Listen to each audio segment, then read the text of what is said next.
Live Free California. They just hand-delivered 8,300 letters directly to Gavin Newsom to support the 5 reparations bills sitting on his desk. Let me tell y'all what's really at stake. There's SB 437. This is how we're gonna unearth a lot of your family history. How we find out who gets benefits. Allocate $6 million to California state universities to do research. On what? How we're gonna use genealogy, your connection to chattel slavery, to determine your eligibility.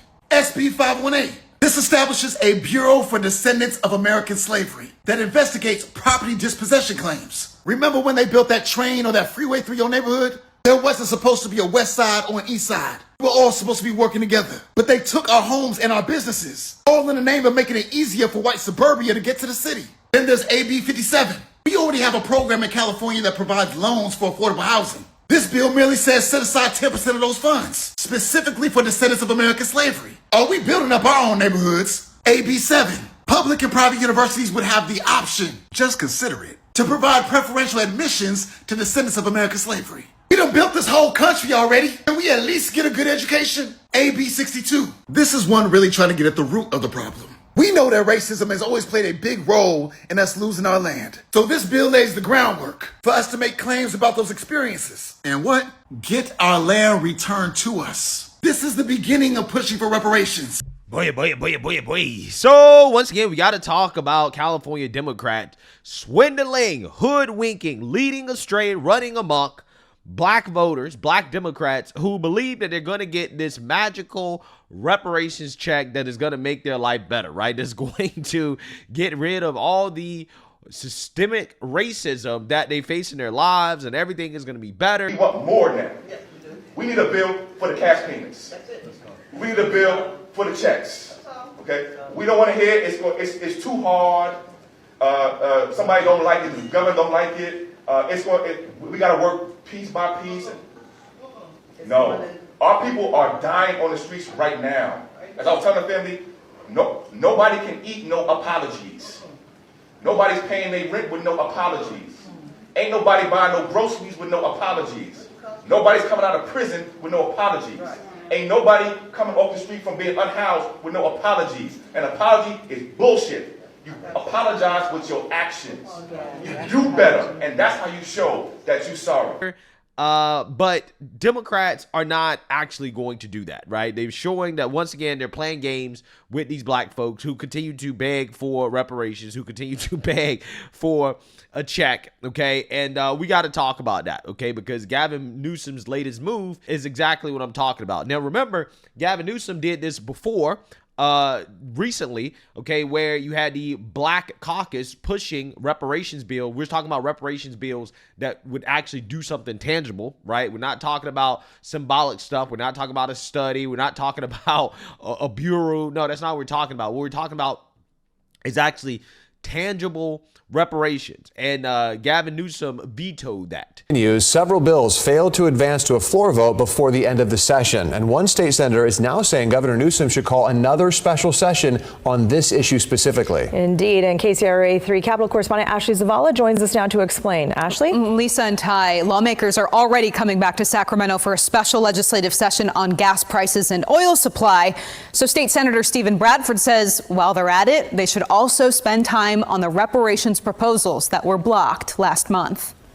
Why not have a special session on reparations? I mean, I think that's worthy of discussion and moving this legislation forward this year. State Senator Stephen Bradford floating the idea of a special legislative session on reparations. This following the fallout over his 2 bills that would have created a state agency to oversee reparations efforts and a state reparations fund. Yeah. So speaking of those proposals, right? So as you guys saw there, what he rejected were proposals that actually would put some money behind reparations, right? In regards to actually giving out reparations. So anything that actually comes close to giving out money, right? Or resources or anything, he rejected it initially, right? And then you had a couple bills that were left, which were an apology that effectively does nothing. And then you have this eminent domain bill, right? Which it just so happens that Gavin Newsom has come out and vetoed that bill as well. Take a look. California Governor Gavin Newsom vetoed a bill that would have created a process for Black families to file claims for land taken through discriminatory use of eminent domain. The eminent domain bill was inspired by a 2022 case where Los Angeles area officials returned beachfront property to a Black couple a century after its unjust seizure. Senator Stephen Bradford, the bill's author, viewed the proposal as a crucial step toward reparations and correcting historical wrongs. The veto dealt a significant blow to a key part of the California Legislative Black Caucus's reparations package aimed at addressing decades of racial disparities. The Department of Finance opposed the bill, citing potential annual costs ranging from hundreds of thousands to millions of dollars. The Newsom administration proposed allocating $6 million to California State University to fund a study on a reparations task force, signaling a potential shift from direct action to further research. That's what the bill was. It was going to be giving back stolen land, stolen property, things that weren't yours that the government stole. Do you want to know what this POS Newsom did? He vetoed the bill, citing, well, this wasn't a part of the budget. We hadn't come across it in the budget, yada, yada budget. Okay. Now, he vetoes the bill. Yeah, so that happened before in the past, like last year, I believe. Fast forward to this year, Democrats, here we go again, right? Reparations, okay? Gavin Newsom is going to have the opportunity to actually do something tangible for these Black people, right? When it comes to reparations, okay? They're trying it again. It is a struggle. It is a journey that those who are descendants of American slavery have been fighting for ever since emancipation. It took more than a century and a half since emancipation for a state to begin an official process toward comprehensive reparations. But Senator Akilah Weber-Pearson says once California got the ball rolling, it rolled fast. The state established the Reparations Task Force in 2020. It issued more than 100 recommendations in 2023. Now, California will create the Bureau. Weber-Pearson called it a home base for running the state's reparations programs. The first step is for the governor to select a director.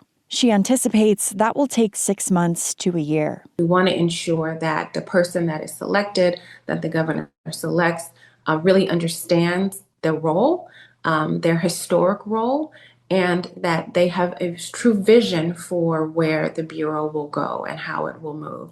The legislature estimated the Bureau will cost tens to hundreds of millions of dollars to operate, at a time when California is running a budget deficit in the billions.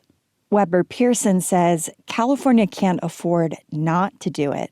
And so we all live together. We all work together. If we don't all rise, then we will all fall. And so this is something that we cannot continue to ignore. Yeah. So what's going on here, right?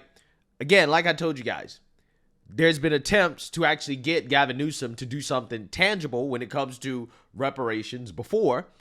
That didn't work. He vetoed these things, okay? Every time he vetoed it.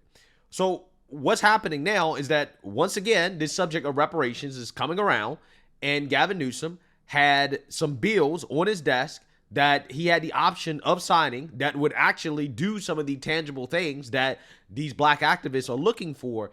And once again, he has rejected the tangible stuff, and he has accepted the stuff that's not so tangible, that doesn't really do anything. And now he's taking a victory lap, right? Claiming that he signed the first reparations bill in the country. A system in a country picks winners and losers. How do you explain that disparity? No, that's why I was out there signing the Bruce's Beach law. That's why I signed the first reparations bill in the United States of America. You're talking to the governor that literally led that. I just signed a bill 2 days ago with the Black Caucus as it relates to creating a new office to address these systemic issues, and I've been very progressive in terms of the bills that I've promoted, not just signed, to start to unpack all of those issues. I couldn't agree more. That's why I referenced a moment ago these systemic issues that are real, and the fact that we fundamentally have not come to grips with that past. Right. And I want to talk about this because Gavin Newsom, again, is being what all of these politicians are, right, at this point, which, he's trying to thread a needle, right? He's been a weasel on this issue because he doesn't want to outright reject reparations, but he knows that there's political value in pretending as if he supports it when he really doesn't, right? And that's what's happening here. Because once again, these black activists have been hoodwinked, okay? Newsom authorizes reparations eligibility study, but vetoes other racial justice bills. Newsom signed SB 437 authorizing up to $6 million for California State University to study options for confirming an individual status as a descendant of an enslaved person in order to determine eligibility for reparations programs. Now, the reason why they're doing this, right, and they're not just flat out stating that the reparations will go towards a black person is because they're trying to get around the obvious legal hurdles of having race-based reparations, right? I mean, it will be shot down from day one. So they're trying to do it based off the person's status as a descendant of a slave. However, that also has legal issues as well too, okay? Because essentially it would be discriminatory against people who won't be able to prove that they actually were descendants of slaves, despite the fact that for the most part, they have family here in the United States that have gone back for decades, okay?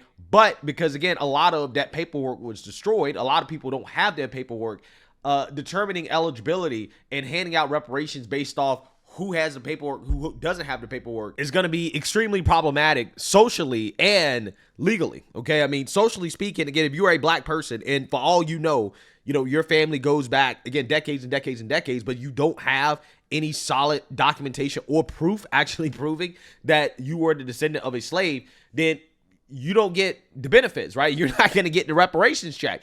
And there are a lot of people who are like that, right? And that's going to be a huge problem. This is why the whole FBA/Freedmen thing is kind of dumb, okay? Because a lot of these people don't understand that there's a difference between Native American tribes who, federally speaking, have been recognized as like their own separate sovereign nations, okay, that existed before the United States of America, right? Like there's a difference between, again, Native American tribes and so-called freedmen/FBA.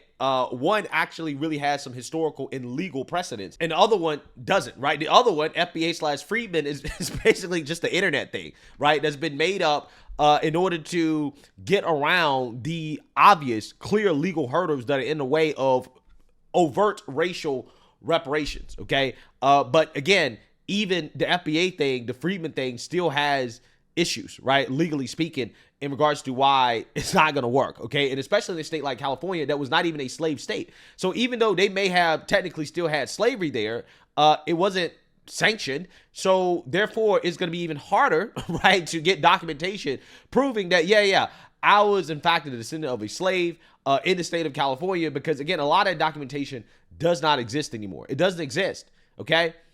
And because it doesn't exist, again, it's going to be hard for anybody to actually really prove that they were descendants of slaves. And Democrats know this. All the smart people know this. All the legal people know this, right? They all know this. And that's why they sign these bills that don't do a damn thing, because they know it's unworkable. It's not going to go anywhere, right? That's the whole point, to make it look like they're doing something while not actually really doing anything at all, right? Let's learn about the other bill that Gavin Newsom signed. The governor also signed AB 935 to require the Civil Rights Department and the Department of Education to collect anonymized data to determine how complaints are handled, and SB 464 to expand employer-employee demographic data reporting to the Civil Rights Department.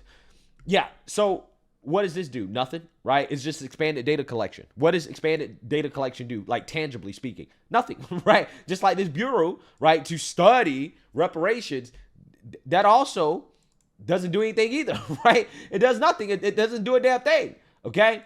But the actual pieces of legislation that do something tangible, right, he vetoed those. Let's read here.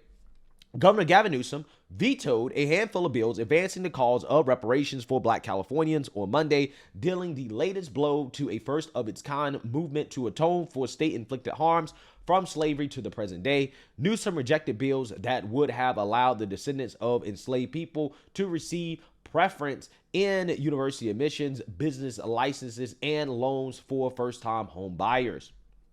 Quote, the governor's veto is more than disappointing. Assemblymember Isaac Bryan, Democrat, Los Angeles, who wrote the college admissions bill, said in a statement, while the Trump administration threatens our institutions of higher learning and attacks the foundations of diversity and inclusivity. Now is not the time to shy away from the fight to protect students who have descended from legacies of harm and exclusion. In a series of veto messages, the governor argued the bills were either unworkable, unnecessary, or legally suspect. The measures were among several reparations-related bills advanced this year by the California Legislative Black Caucus, following a shift in strategy to focus on the descendants of enslaved people rather than race-based programs, an approach designed to withstand mounting legal challenges. Yeah, so again, I already told you why this also is not going to work, right? This also is going to fail. But you can imagine the activists are upset, right? That Gavin Newsom, once again, vetoed tangible reparations for Black Californians. Gavin Newsom just vetoed a bill for ADOS that will give them preference in college admissions. American descendants of slaves. He vetoed that bill. He said it's unnecessary, that universities already have the authority to determine whether to provide admissions preferences to descendants of slavery or other groups. It sounds like he's scared, right? It sounds like he's scared. And the person who came up with this bill, Isaac Bryan, said he's disappointed. This could have been a time Gavin stood up for ADOS, American descendants of slaves, for this bill. And prior to this, Gavin Newsom already vetoed a couple of bills that's reparation related. One bill was helping ADOS with assistance in buying houses. And then another one was compensation for eminent domain.